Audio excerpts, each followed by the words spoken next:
Lagi ka na bang hinihinga ng pera? Yung parang pakiramdam mo, ginagamit ka na lang parang sa financial support. Baka hindi mo napapansin, inaabuso ka na ng iba. Paano natin malalaman kung tayo ay sobrang matulungin na?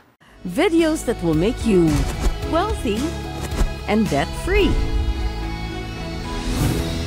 Hi there, this is Chinky Tan, your pambansang wealth coach. Sa video na ito, pag-uusapan po natin ang 6 signs kung inaabuso ka na ng iba financially. At paano to mapipigilan. Whether we like it or not, ladies and gentlemen, ang kalakasan mo ay magiging kahinaan mo. Ang kalakasan mo ay sobra ka maawain, sobra ka matulungin to the point na inaabuso na rin ng ibang tao. Guilty ka ba dyan? Pakitype lang.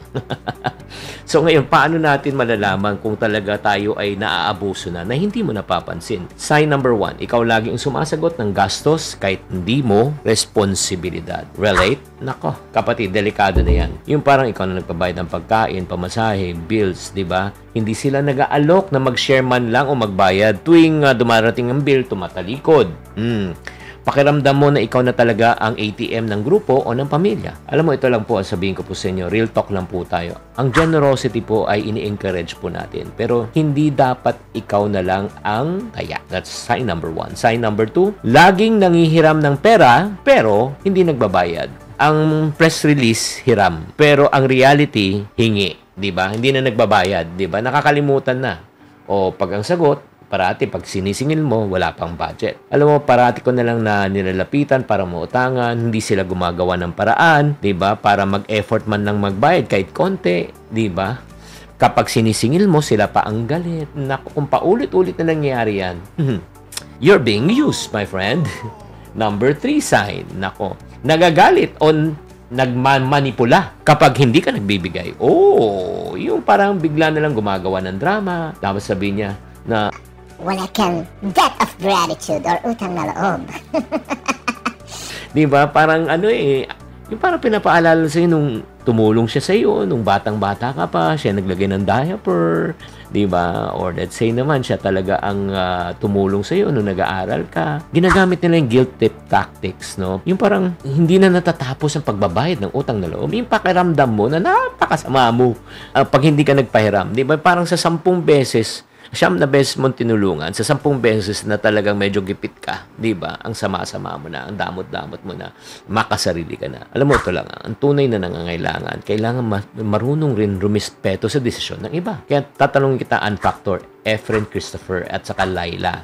Na-experience nyo ba yun? Kung kayo nakaka-relate na ngayon dito sa pinag-uusapan natin, type relate na po, ha? Type relate sa comment section.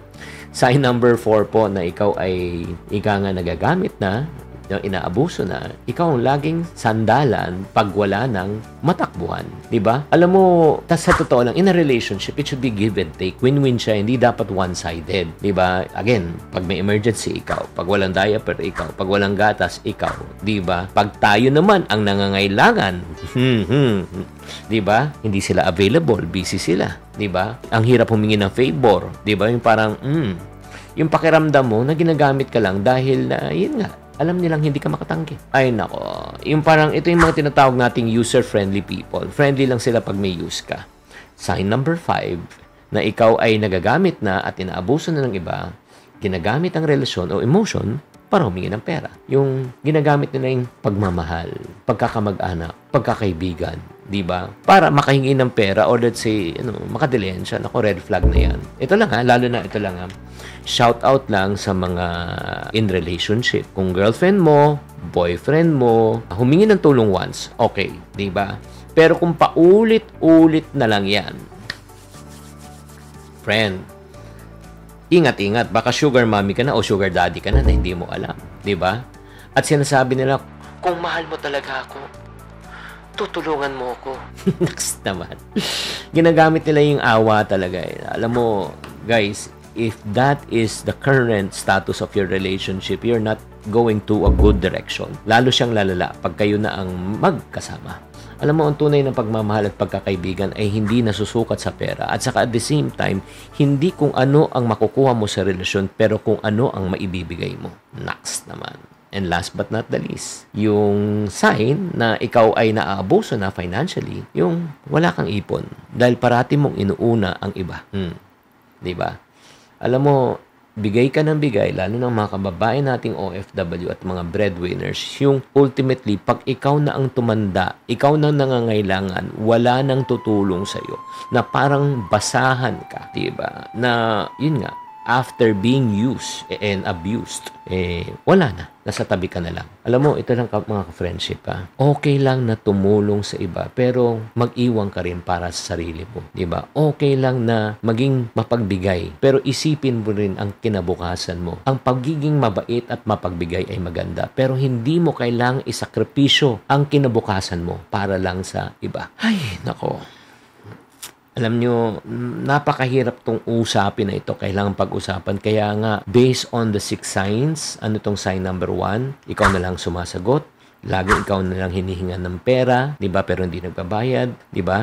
Nagmamanipula o nagagalit pag hindi ka nakakatulong. Lagi ikaw na lang ang sandalan at takbuhan.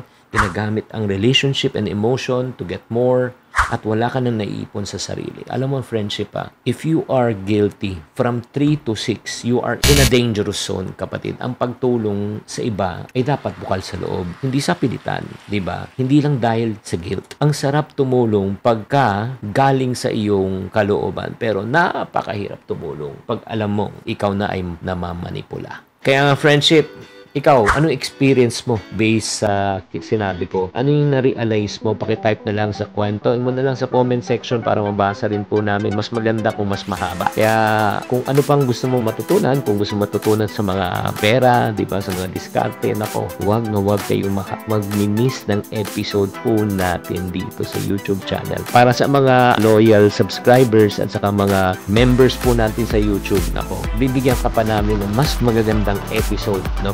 Pinaghahandaan namin, kaya excited ako sa mga upcoming guests po rin natin. Tatandaan, tamang karunungan, tamang disiplina po ang susi sa pagyaman.